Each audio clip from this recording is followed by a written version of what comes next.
Good morning, blog viewers. Today we're going to talk about a Platonic dialogue by the name of Philip the Philebus. And before we get into that, I want to say some things about the dialogue format and what it's supposed to do and what it doesn't do. Now, Plato wrote all of his philosophy in dialogues, question and answer, for philosophical discussions. Usually the main speaker is Socrates, and he's surrounded by different what are called interlocutors, co-speakers, where everyone is discussing something. You know, in for example, the symposium. Let's check if this. Yeah. In the symposium, the subject is love. Various speakers talk about what love is. Each sort of portray their or talk about their own particular viewpoint, and those are in turn shown to be defective in some way, and the whole dialogue usually ends sort of with an unfinished character to it. Not entirely, some conclusions are drawn, but it's very different than sort of the philosophy that I think on the blog we've seen with Aristotle and Nietzsche, for example. Plato never wrote in any of the format that other than the dialogues, but Aristotle and Nietzsche both wrote treatises on philosophy. Aristotle did not, I think, wrote dialogues, but they were lost. But Aristotle wrote treatises. The Nicomachean Ethics would be a great example, where he just starts saying, starts off book one saying, if every action is intended toward the good, then we have to find out what the good is. The good is this, the good is that. He concludes the book by saying, the life of the mind is divine, but it's not human.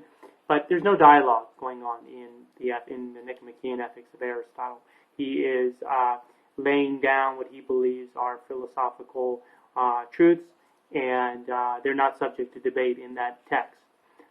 Nietzsche probably even more so than Aristotle. Nietzsche, when he wrote his philosophy, as we saw in the last post, he described it as philosophy with a hammer. There's very often no arguments leading up to his conclusions. They're very, a lot of the conclusions are very over the top, and there's definitely a belief in a lot of Nietzsche's work that he has found the truth, and so very different style of writing and style of philosophy than Plato. But Plato, again, always wrote in the dialogue format, and often in the dialogues there is really not much dialogue actually going on. If you read, for example, the Philebus, a lot of the answers, the questions are presented to a speaker.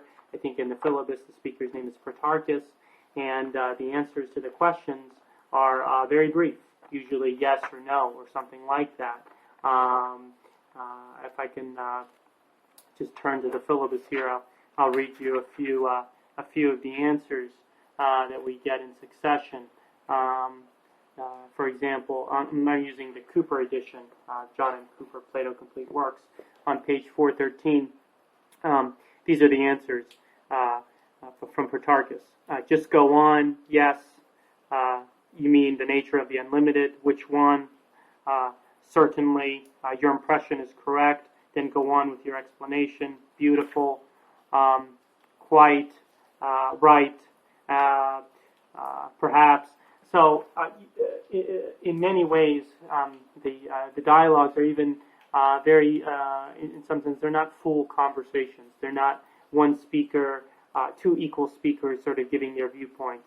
It's usually one dominant speaker and several others that are basically agreeing, or if they're agreeing, they're usually not giving very long explanations of what they're agreeing to, and they're not amplifying on what they've just agreed to. So it's in that sense, I think that we have to be very careful when we read these dialogues, because very controversial points are often made by Socrates or some other speaker, and the other speaker just assents often. So we have to understand in that sense that while this is a dialogue, these are dialogues, we still have to work to understand each of the arguments in them and not take whatever is being said at face value. And in this spirit, I want to read some comments from John Cooper's introduction to the Plato Complete Works. He has a section on titled Reading Plato in the introduction, And he writes there, to find out what the writing, and in the sense the dialogue, is saying, equivalently what Plato is saying as its author, one must work constantly to question everything that any speaker says, to ask what reasons he may have or what reasons might be provided to support it, and what might tend to speak against it. One must never simply take, as if on Plato's authority, a claim made by any speaker as one that, from the perspective of the dialogue as a whole, constitutes an established philosophical truth, certainly not in the form in which it is stated, and not without qualification, expansion, taking into account wider perspectives, and so on.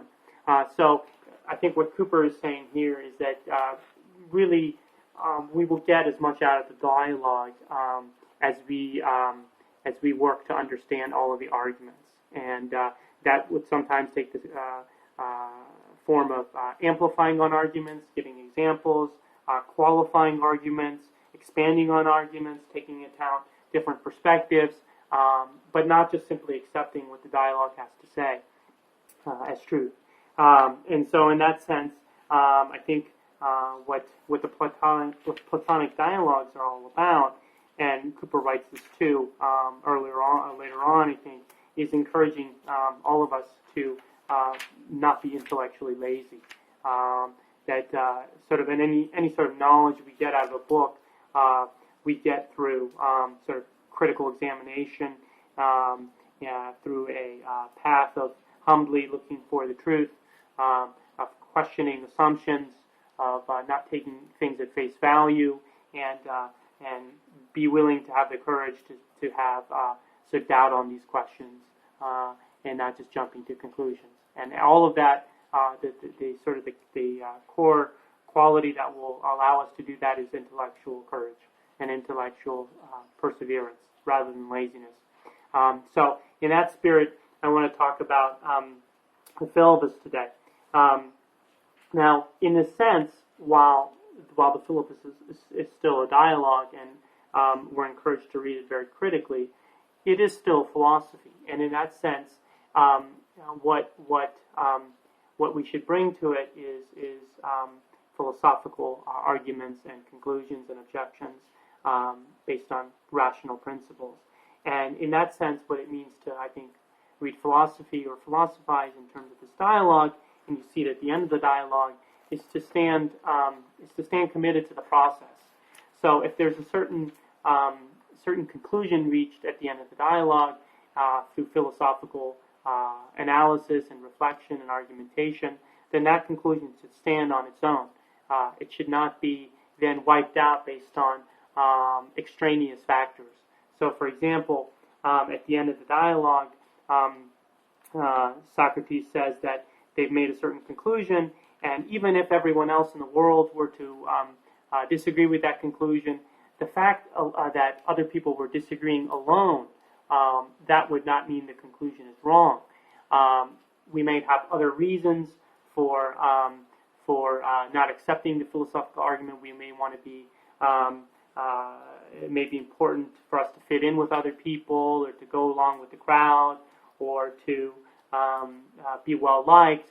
But those aren't philosophical reasons. Those are extraneous reasons to accept a certain viewpoint. But if we're committed to philosophy, then we have to be committed to the argument and where it leads and where it concludes, and to use as much reason as we can in the process. But we have to have this courage once we've reached that conclusion to actually abide by it and not be pushed aside by it just from the fact that other people disagree with it.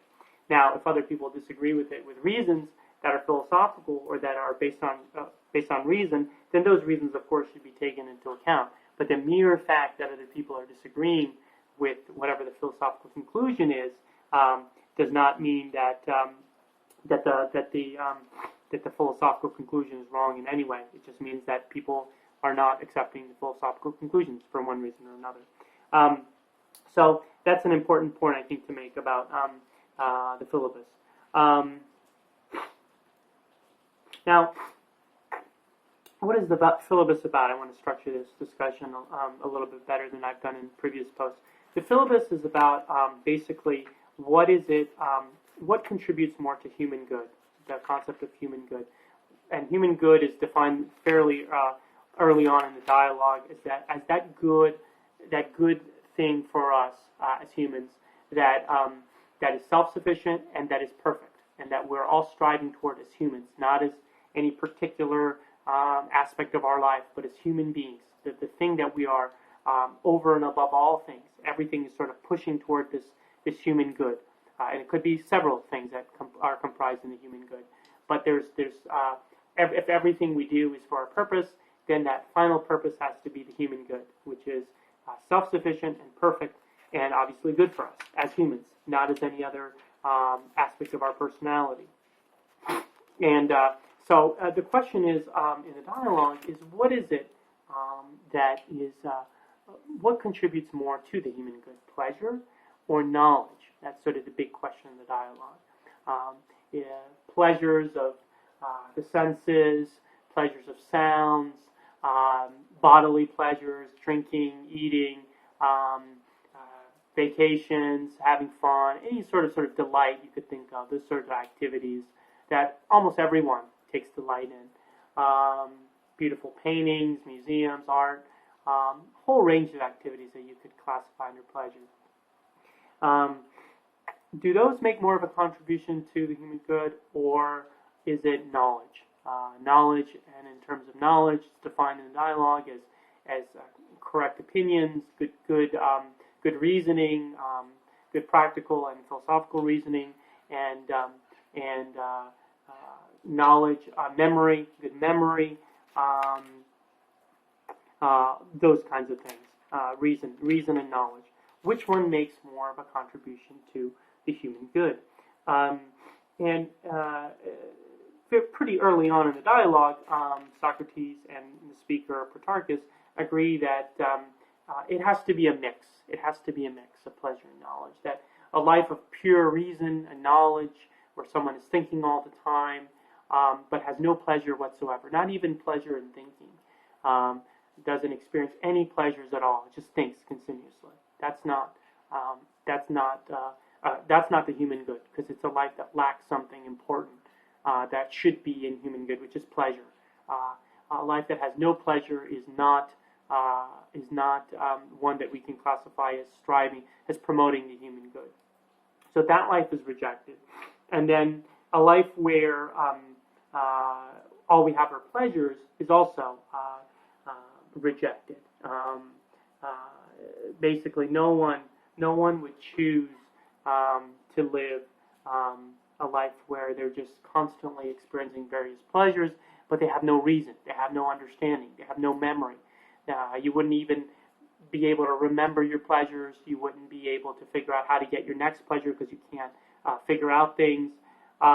You wouldn't know how to rank pleasures. You couldn't tend to anything, take care of anything you couldn't do anything that was not pleasurable for you. You couldn't satisfy your responsibilities as a human to others. And so in general, that kind of life is characterized where all you're doing is pursuing pleasures is not a human life. It's more as, it's the life of, it's described here as some sort of a sea creature in the sea that lives in a shell, that's just, doesn't have a brain and just is constantly enjoying different pleasures. So it's not a human life.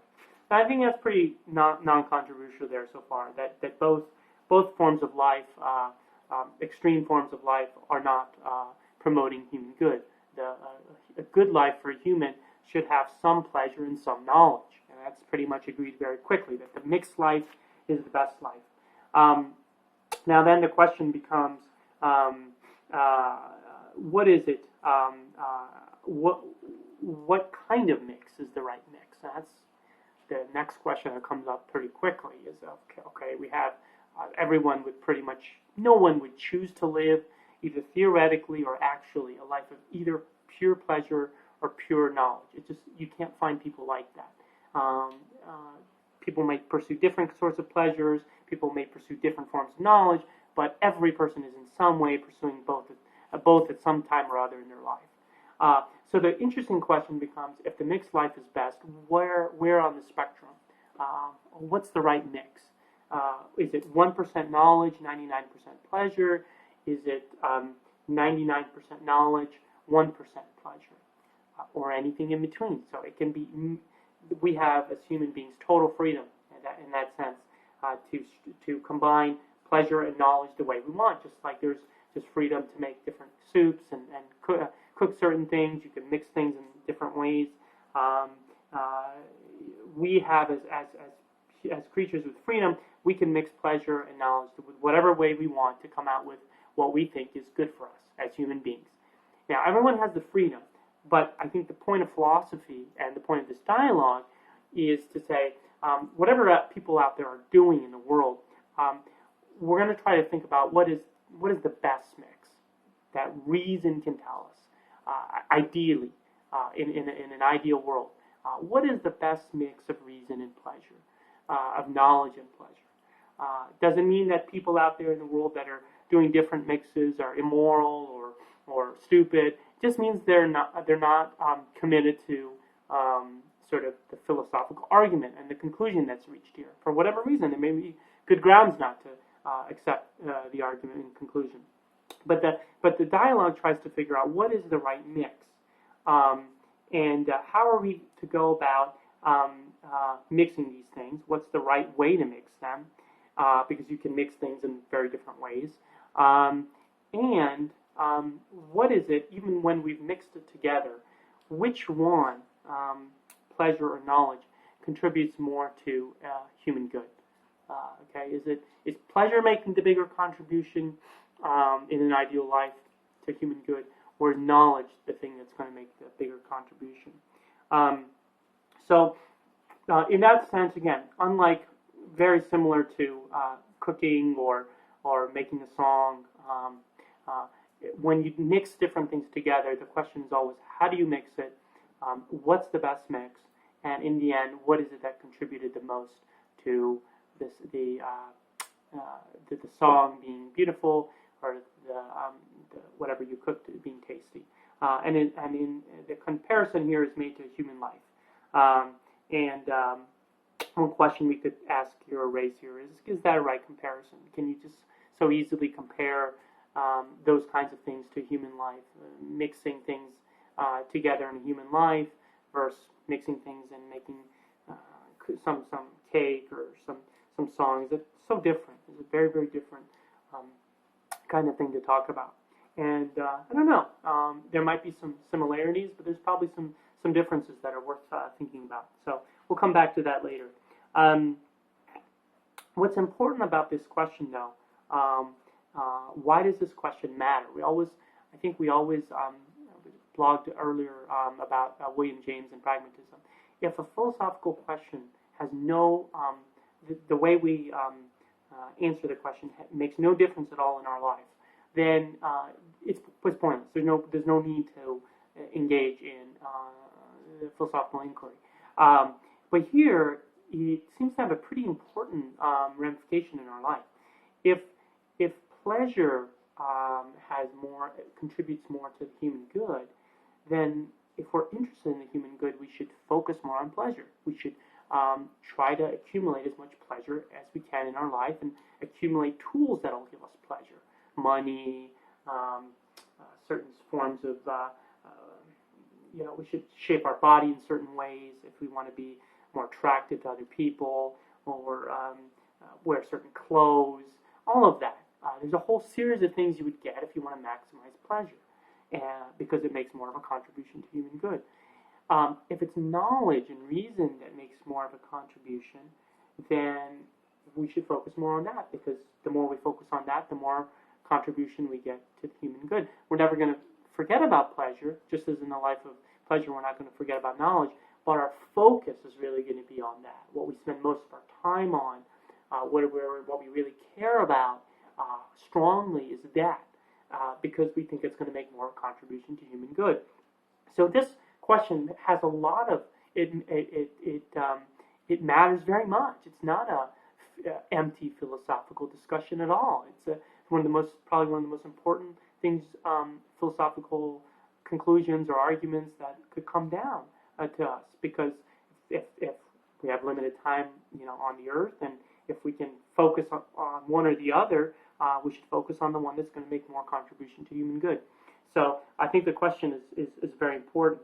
Now, in the course of the dialogue, what's interesting is Socrates it sort of breaks down pleasures and knowledge, and very important distinctions he makes. Pleasures and knowledge are infinitely varied, and I think that's probably not controversial. There's if you go into a library, you could spend your whole life in a library reading books. There's all these sorts of different books you could read, different subject matters, different authors written at different points, from philosophy to history to linguistics, anthropology. You could look at any college, university departments, and how many departments there are. It's probably 40 or 50. So the types of knowledge are infinitely varied, and pleasures, same type. You can make millions of types of foods. There's hundreds of songs you can go on the internet and download, and millions of places to visit and see, and drinks to drink, alcohol and food, and they're both almost infinitely varied. So the question is there any way that we can rank the types of pleasures and the types of knowledge? Again, same principle. It's important. It has important ramifications. If certain pleasures are better than others, they make more contribution to human good, and certain knowledge is better than others, make more contribution to human good, then if we want to maximize human good, we would focus more on those types of pleasures that are better, and we should focus on that type of knowledge that is superior, and because then we're going to maximize the inputs into human good. Now, Socrates in the course of the dialogue gives some examples of what are pure pleasures. He says that certain things like pure sound, when you hear a note or a chime somewhere, a bell, the smell of a flower, the sight of a beautiful forest, the sound of rain. It's raining here. You might be able to hear it or see it. Sound of rain. A lot of people like the sound of rain. A beautiful song. A lot of things like that. These are sort of pure pleasures, and the argument Socrates makes is they're pure and better than other types of pleasures because there's no pain mixed in. That's sort of the central point. When we listen to a beautiful sound, or when we hear the sound of rain, or when we see a beautiful flower, we smell a beautiful flower, it's totally pleasurable. There's nothing painful in that experience at all. There's nothing that gives us in any sort of pain. I think that's fairly non-controversial. I mean, I think unless we have certain memories, painful memories associated with certain sights or sounds, that might be the only case in which there'd be pains. But that would probably be rare. And it's probably most people would not have painful memories associated with things like rain or a bell or something like that. So it's probably a fairly good conclusion to make that there's certain pure pleasures. But then he says that there's certain impure pleasures, pleasures that are mixed with pain, pleasures that at the time they were pleasant to us, but later we look back on them and can tell that they were not good for us. So it's sort of a false pleasure. And he talks about, for example, someone that thinks that it has pleasure right now, thinking that by making a lot of money, they'll be delighted and their life will be wonderfully happy. At the time you're thinking that, there's pleasure, but later on, most people will kind of figure out that was sort of a pleasure that was magnified in their mind. It wasn't really true. Drugs would be another good example. Sort of certain forms of drugs, you can be pleasurable while you're doing the drug, but later on, with all the ramifications and harm you've caused yourself, you can tell it wasn't really a pleasure. It was more of a harm to you. So he distinguishes between those kinds of things, and then he distinguishes between different kinds of knowledge, and he says that. One second here.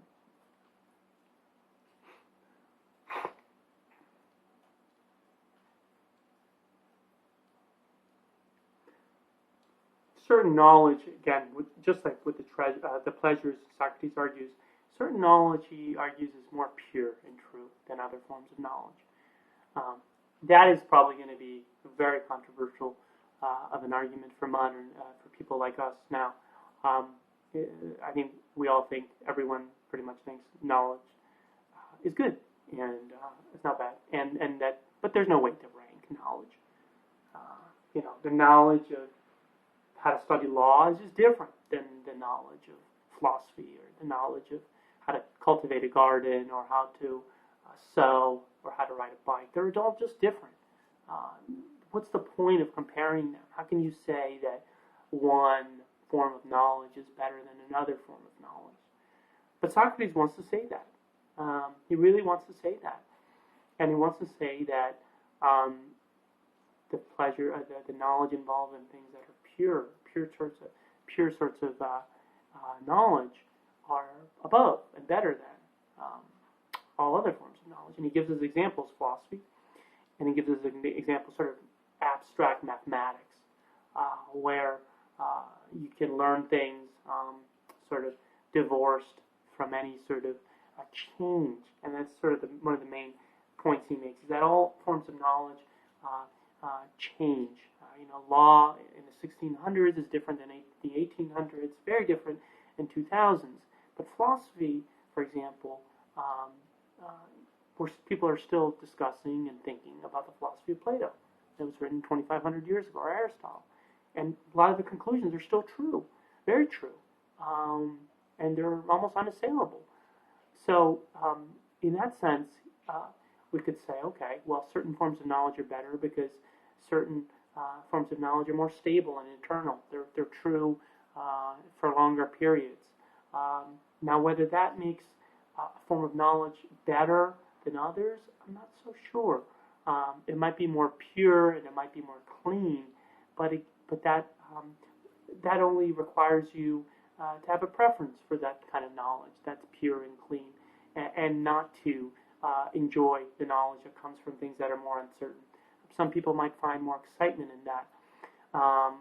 But the argument, anyway, as it comes down, is that certain forms of knowledge are truer and purer than others, and that those are the sorts of knowledge that we should focus on, and because they're more true.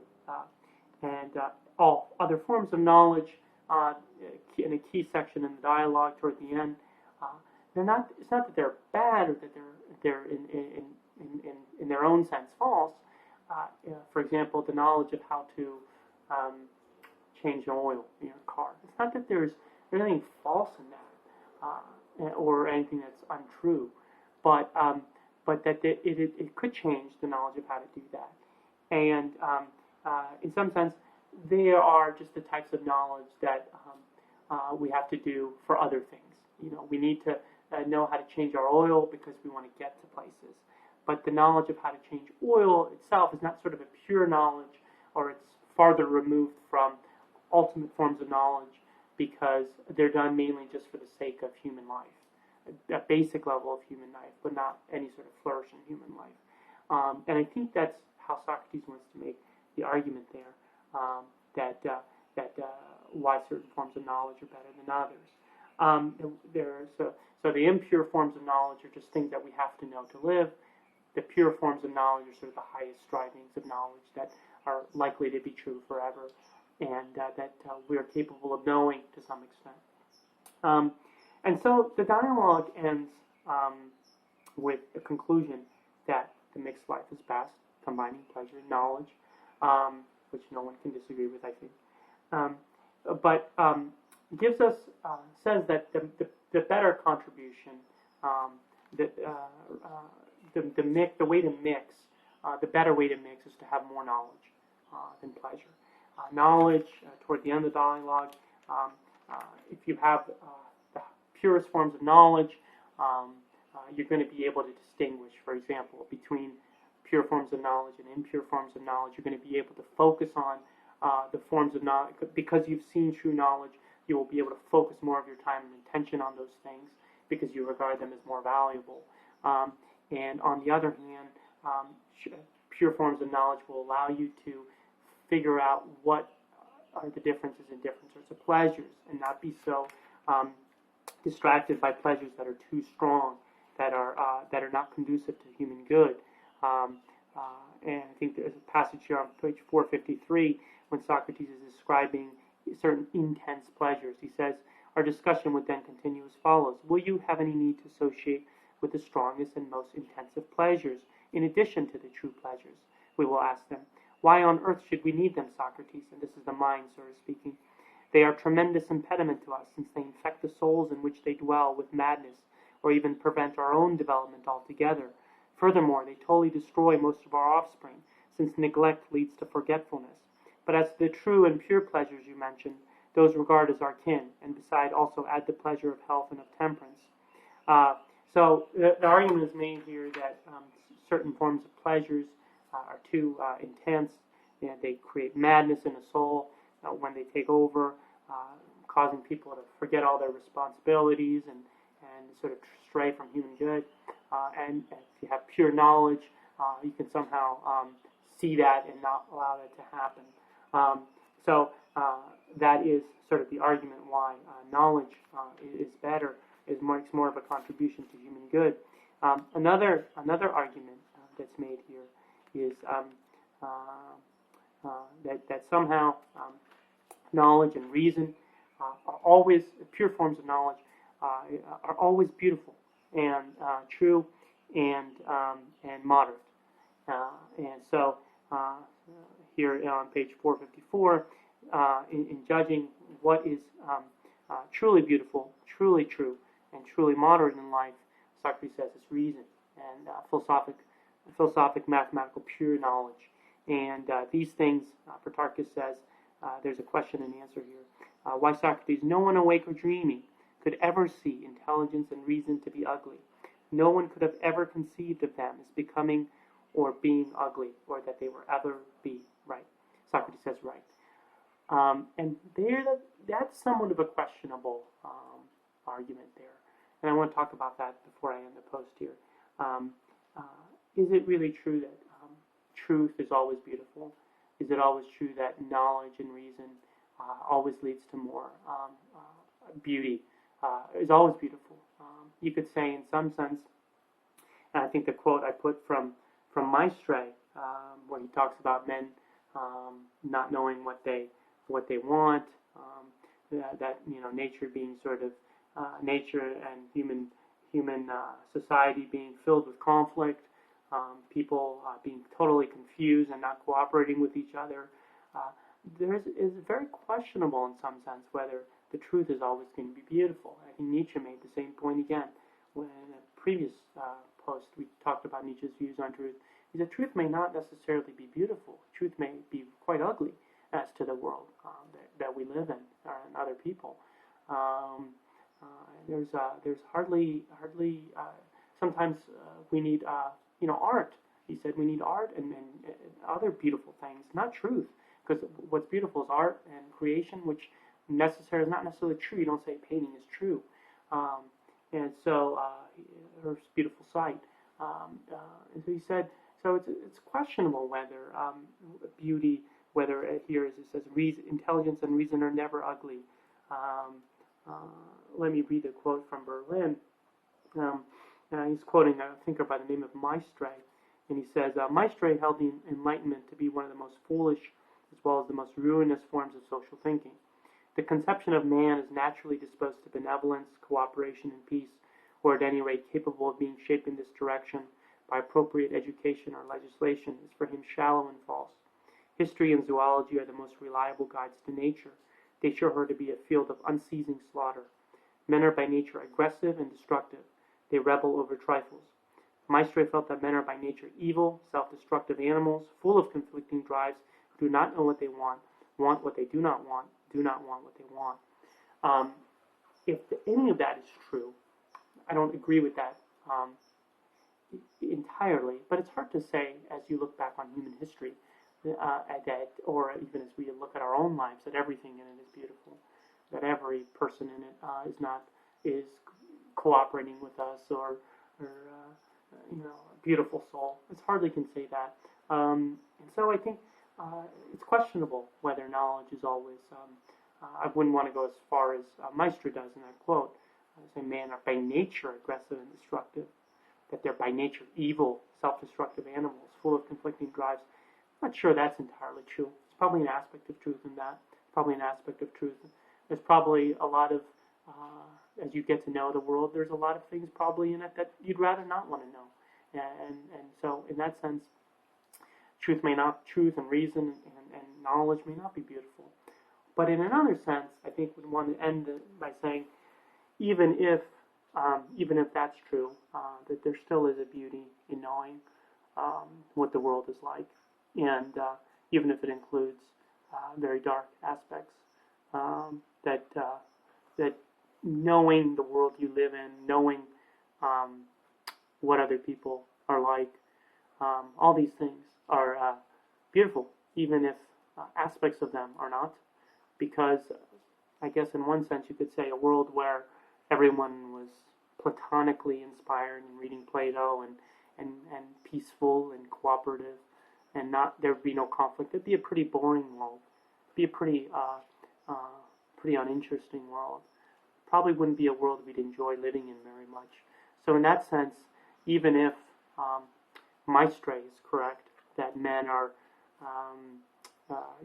not naturally disposed to benevolence or cooperation, that men are that nature itself, for example, is a field of slaughter, that men are by nature aggressive and destructive. Even if portions of that are true, well, certainly portions of it are not true, that men are capable of very good things and cooperation and love of each other, that even if that is not true, that it's beautiful to know the truth, even if it includes aspects that are not so beautiful individually, because a beautiful blend of good and bad is in the end beautiful. And so if reason can allow us to see that, I think Plato is right to say that reason and intelligence are never ugly, and therefore they should have more of a contribution to truth, to human good. So I think the dialogue probably raises more questions on a lot of issues. The formula it gives of combining pure pleasures and pure knowledge is probably not a bad one, but we all have to determine what pure pleasures mean, what pure knowledge is, and sort of test it over time to see if that's the right mix, and whether ultimately it's pure knowledge that allows us to screen impure knowledge and impure pleasures away and contribute more pure pleasure and more pure knowledge, if that's the way to go. It doesn't seem like a bad formula, but it's going to take a lot more thought and a lot more reflection. But that's it for today. Thank you.